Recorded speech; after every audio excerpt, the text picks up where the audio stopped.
नमस्कार मित्रांनो, मी foodie mamma तुमचं स्वागत करते आणि आज आपण बनवणार आहोत खानदेशी बट्टी. बघा, बट्ट्या अशा पद्धतीच्या असतात आहे.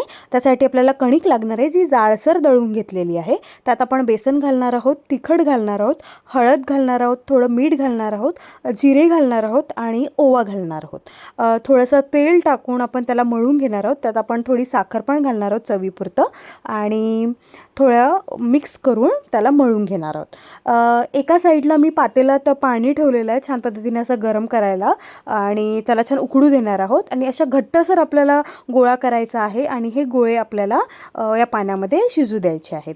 15 ते 20 मिनटं आपल्याला ते छान पद्धतीने शिजू द्यायचे आहेत. बघा, आणि एकंदरीत ते चाकूनी बघायचे ते शिजले की नाही शिजले, अशा पद्धतीने शिजलेले आहेत. त्यानंतर बघा, हे अशा पद्धतीने बाहेर काढायचे आहेत आणि त्याचे काप करून घ्यायचे आहेत 4 किंवा 8, जे पद्धतीने तुम्हाला जितकी मोठी हवी आहे तितकी. त्यानंतर तेल घेतलेलं आहे कढईमध्ये आणि त्याला छान आपण डीप फ्राय करून घेणार आहोत. डीप पण करू शकता, शॅलो पण करू शकता. ओके, आता शॅलो पण करता येईल. आणि येस, तुमच्या बट्ट्या तयार आहेत, त्या अशा पद्धतीच्या दिसतात आहे आणि हे वरण आणि मिरचीच्या ठेच्यासोबत तुम्ही खाऊ शकता.